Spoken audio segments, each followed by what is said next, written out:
আসসালামু আলাইকুম রহমতুল্লাহ। ভারত কিন্তু তলে তলে কাম সেরে দিচ্ছে। বাংলাদেশের মানুষ কাম সেরে দেওয়ার পরে পাবলিকগুলো নিয়ে একদিন দেড় দিন সীমান্তে বসে উত্তেজনা দেখিয়ে, মানবিকতা দেখিয়ে তাদের ভাত ঠাত খাওয়ায় আবার কিন্তু ভেতরে ঢোকাচ্ছে। মনে করছে কি উত্তেজনা, কি কি না কি ব্যাপার স্যাপার।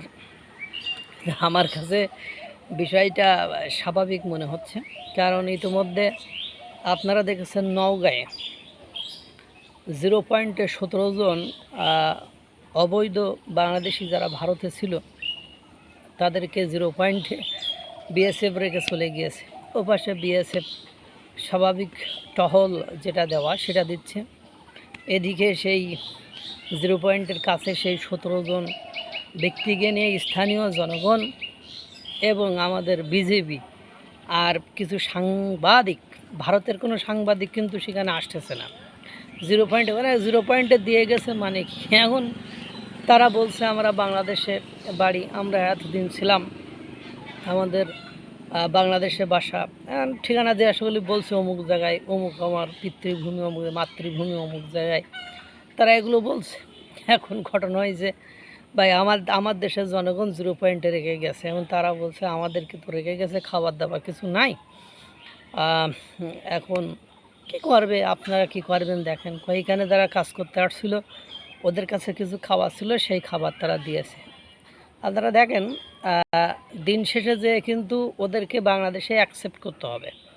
যদিও আমরা বলছি যে আইনসঙ্গতভাবে লিগাল প্রসিজার মেনটেন করে তারপরে তাদেরকে ঢুকিয়ে দেওয়া হোক বা তাদেরকে আমাদের দেশে দেওয়া হোক, কিন্তু ওই যে ওরা বলছে আমরা এসব মানে অবৈধ বাঙালিদের জন্য আমাদের ট্যাক্সের টাকা খরচ করব না। আর এমনি প্রত্যেকটা দেশে অর্থনৈতিক একটা মন্দা চলছে, সেটা আপনারা দেখেছেন। এই মুহূর্তে পুরো নওগাঁ সহ বিভিন্ন সীমান্তে দেখলাম 60 জনকে গতকালকে ঢুকিয়ে দিয়েছে।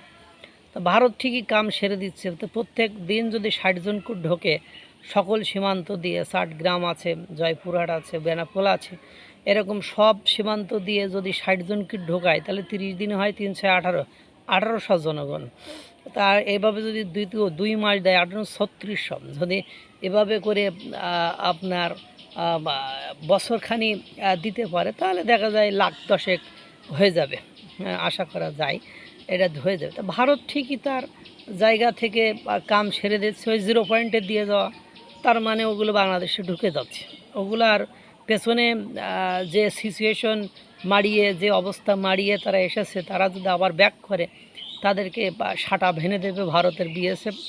এই ভয়ে তারা ওখানে বসে থাকতে থাকতে একসময় মানবিকতা, যেহেতু তারা আমাদের দেশের নাগরিক, আমরাই অ্যাকসেপ্ট করে নিচ্ছি, মধ্যে পড়ে তাদের একটু কষ্ট দিচ্ছে আর সীমান্তে উত্তেজনা দেখাচ্ছে। দিন শেষে যে উত্তেজনা ছাড়া আর একটু হুমকি ধামকি দেওয়া ছাড়া ভারত ঠিকই কাম ছেড়ে দেবে, আমাদের কিছুই করার থাকবে না। আল্লাহ তাআলা সকলকে ভালো রাখুক, সুস্থ রাখুক। আসসালামু আলাইকুম ওয়া রাহমাতুল্লাহ।